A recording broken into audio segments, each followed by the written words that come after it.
देहे दंडनेचे महादुःख आहे.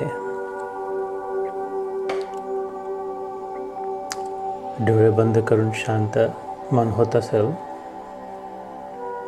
स्वस्थ होत असेल, स्वामध्ये स्थित स्वस्थ चित्त,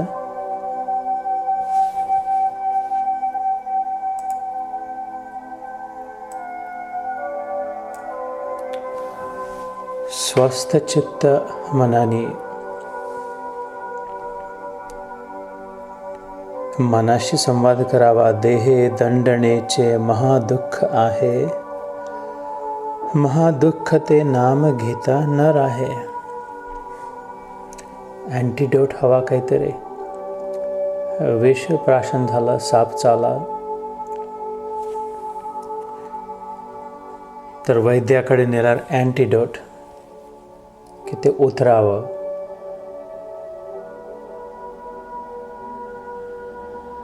विष उतरून जावं. कुठलं औषध घ्यावं ज्याने विष कमी होईल, उतरेल. ते संतांचं सांगणं आहे.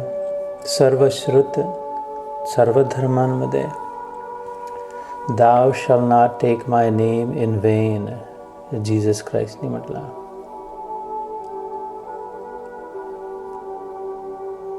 पण असं नाही म्हटलं Thou shall not take my name. विचारपूर्वक नाव घ्यायला म्हटलं. आपल्या धर्मात, सनातन धर्मात नाम देहे दंडनेचे महादुःख आहे, महादुःख ते नाम घेता न राहे. त्या संसाराच्या विषावर औषध म्हणजे हरीचं स्मरण. हरिनाम हरिनामैव केवलम कलोर्नास्तिर कलोर्नास्तिर कलोर्नास्तिर न अन्यथा. नारदीय भक्ती पुराणात.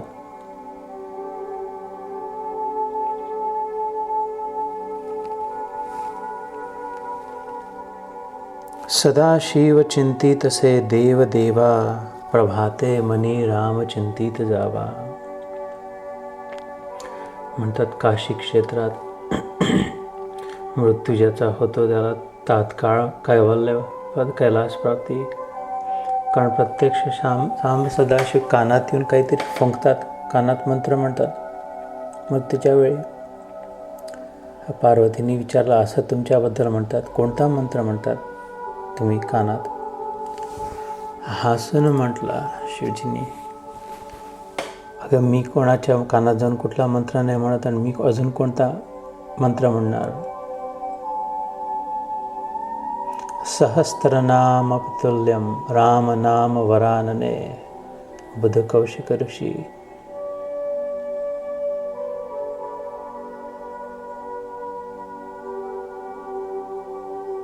हजारो नावानंतरचं राम नाम. मी तर तुला माहिती आहे सतत राम राम राम माझ्या प्रभूचं स्मरण करत असतो. तेच पूर्ण वातावरणच तिथे काशीत राममय झालं आहे माझ्या निरंतर स्मरणामुळे.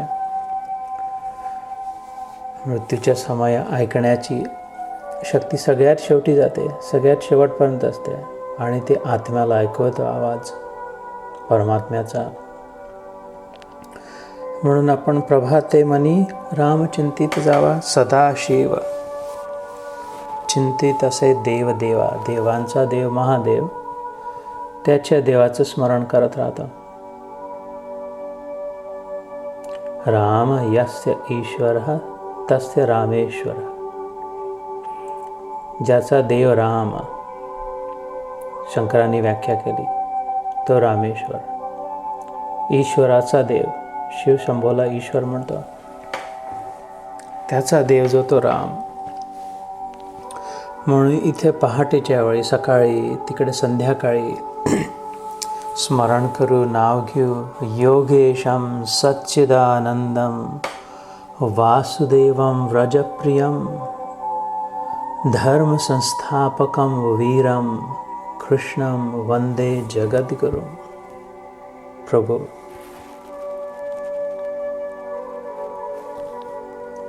श्रीमद आदि शंकराचार्यांनी अद्वैत वेदांत सिद्धांत चुकले नाही ते शेवट ते सुद्धा अद्वैतातही त्यांनी भज गोविंदम भज गोविंदम भज गोविंदम मूढमते.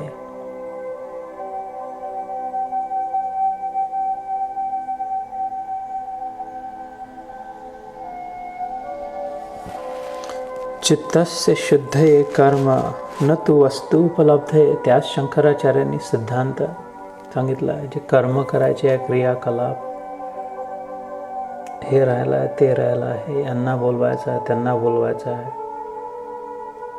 यांना हे द्यायचं आहे, त्यांचं ते फेडायचं आहे. कुठलंही कर्म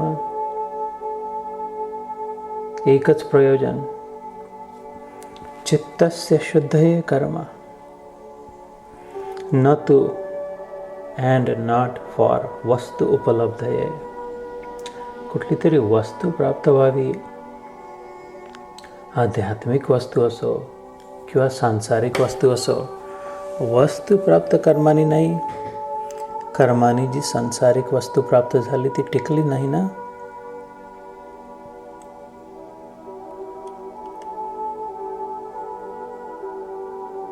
आपले मुलं मुली झाले, सोबत नाही राहिले. नात नाती, संबंध, नातेवाईक, घरदार, शरीर रूपी वस्तू प्राप्त झाली. त्रास किती, जशीच्या तशी नाही. न तू वस्तू उपलब्ध आहे. कर्मांनी वस्तू उपलब्ध होत नाही. जी होते ती टिकत नाही, तिला अर्थ नाही. आणि परमार्थिक वस्तू ईश्वर सुद्धा कर्मांनी नाही प्राप्त. स्पष्ट सिद्धांत.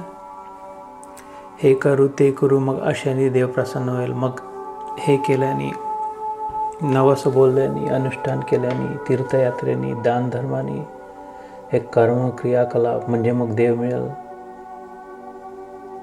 भगवद्गीतेत, भागवतात, ब्रह्मसूत्रात आणि संतांच्या सिद्धांतात, शंकराचार्यांच्या सगळीकडे काठ मारली त्या विचारावर. कुठलेही कर्म करून ईश्वर प्राप्ती होईल न, शक्यच नाही, संभवच नाही. शुद्ध चित्तात परमेश्वराचा अनुभव होईल. चित्त शुद्धीसाठी दूधवाला आला, दूध घ्यायचं आहे, भांडं स्वच्छ नाही आहेत, भांडं घासते आहे पटपट दूधवाला निघून जायच्या आधी, कारण अशा खरकट्या भांड्यात दूध नाही काढू शकत. स्वच्छ केल्यावर त्या पातेल्यात दूध वाटेल. पण नुसतंच जर घासण्याची नारळाची बुची आणि वेमची पावडर आणि हात आणि पाणी सगळं नेऊन यात दूध टाका म्हटलं तर कुठे टाकू दूध बाई? मला भांडं हवं, पात्र हवं, पात्र स्वच्छ शुद्ध हवं. खराब होऊन जाईल. दुधासारखा पदार्थही खराब होऊन जाईल. कर्मांमध्ये कुठे देऊ? देव म्हणतो कुठे ठेवू? आलो मी, कुठे ठेवू? कर्मांमध्ये कसं, कर्म जाड आहे, कर्मात कुठे मावेल? तुझं चित्त समोर कर ग, स्वच्छ आहे ना. निर्मल जन मन सोहि मम भावा, छल छिद्र कपट न मोहि पावा. स्वच्छ करून आणलाय ना, त्या स्वच्छतेसाठी जसं पातेला स्वच्छ करायला कर्म करावा लागला, चित्त शुद्ध करण्यासाठी जे कुठले कर्म. चित्तस्य शुद्धये कर्म न तु वस्तू उपलब्धये.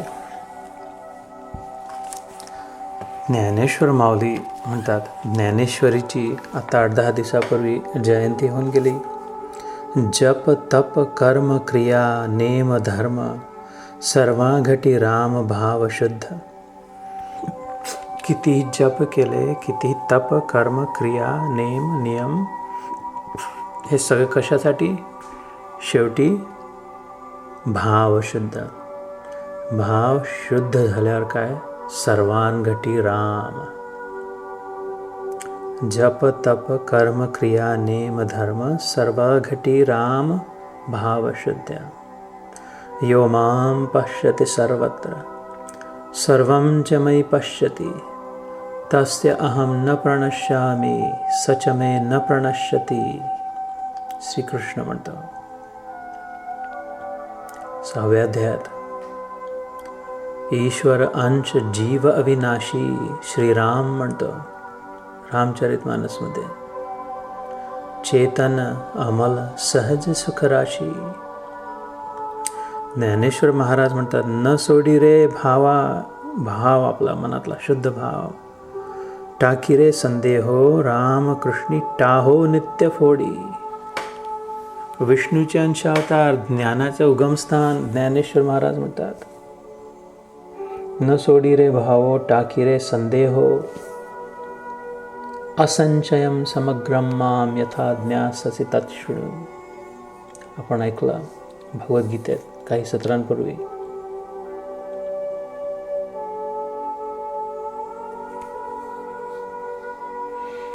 जाती वित्त गोत कुळ शीळ मात भजका त्वरित भावयुक्त. कोणती जात आहे, कोणतं गोत्र आहे, कोणतं कुळ आहे, आपले शील काय, स्वभाव काय, हे सगळं सोड. वेळ होतो आहे, उशीर होत आहे, पटपट आता त्वरित लवकर भावयुक्त होऊन, म्हणजे भाव शुद्ध व्हायला कर्म साधना.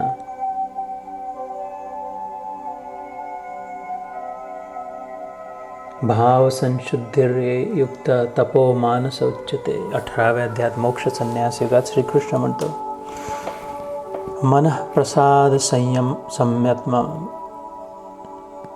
मौनम आत्मविनिग्रह भाव संशुद्धिरित्येत तपो मानस उच्यते. तप करायचा ना, हे तप श्रीकृष्णाने सांगितलेलं आहे. मनाची शुद्ध भाव, मनाची प्रसन्नता, मनाची सौम्यता, उग्रता नाही, तीक्ष्ण नाही, शब्द मनाने तीक्ष्ण विचार नाही, हिंसक विचार नाही, घातक विचार नाही, स्वतः आत्मघातकी पण नाही, परघातकी पण नाही, खिन्न छिन्न भिन्न नाही, प्रसन्न.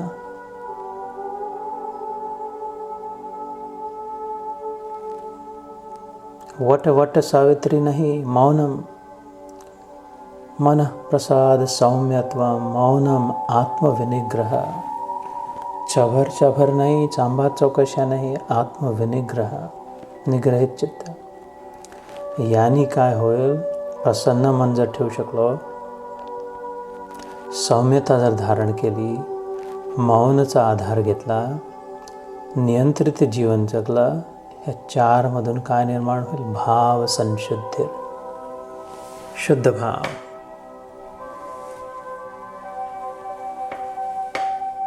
इत्येत हे असं आहे काय, तपो मानस, मानसिक तप कर. आता हे दिवस नाही राहिले, शारीरिक तप, मानसिक तप. ज्ञान देवा ध्यानी रामकृष्ण मनी वैकुंठ भुवनी घर केले. सर्व वस्तू मात्रात राम भरून राहिला आहे. हा शुद्ध भाव उत्पन्न होण्यासाठी जप, तप, कर्मे, क्रिया, उपवास आदी नियम इत्यादी साधने शास्त्रांनी सांगितली आहेत. वाचून दाखवत आहे हरिपाठातलं. म्हणून संशय सोडून सर्व काही श्रीहरीच आहे हा भाव दृढ धार आणि रामकृष्णाचं नामाचा अखंड उद्घोष कर. म्हणजे राम राम राम किंवा कृष्ण कृष्ण कृष्ण अथवा रामकृष्ण हरी, जय जय रामकृष्ण हरी. भगवत प्राप्तीसाठी जाती, द्रव्य, गोत्र, कुळ, शील या गोष्टींची काही किंमत नाही. ज्ञानेश्वर महाराज म्हणतात आहे,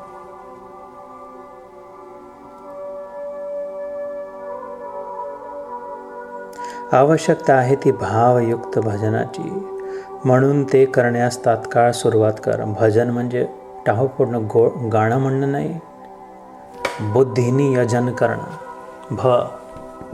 विचारपूर्वक पूजन, यजन, अर्चना करणं.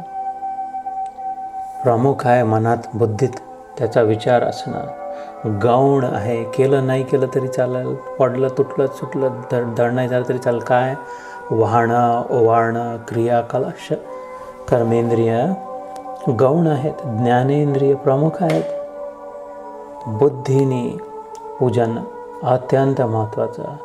हातापायांनी पूजन अत्यंत गौण, कनिष्ठ दर्जाची भागवतात सांगितलं. हातापायांनी पूजा श्रेष्ठ दर्जाची, मनानी बुद्धीनी पूजा. आणि दोन्हीनी केला तर सोने पे सुहागा, दुधात साखर.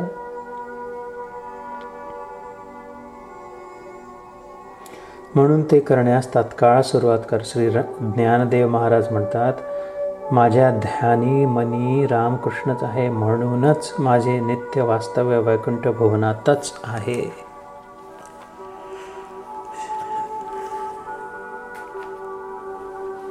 पांडुरंग हरी, वासुदेव हरी. ज्ञानोबा तुकाराम, ज्ञानोबा तुकाराम. जय जय राम कृष्ण हरी.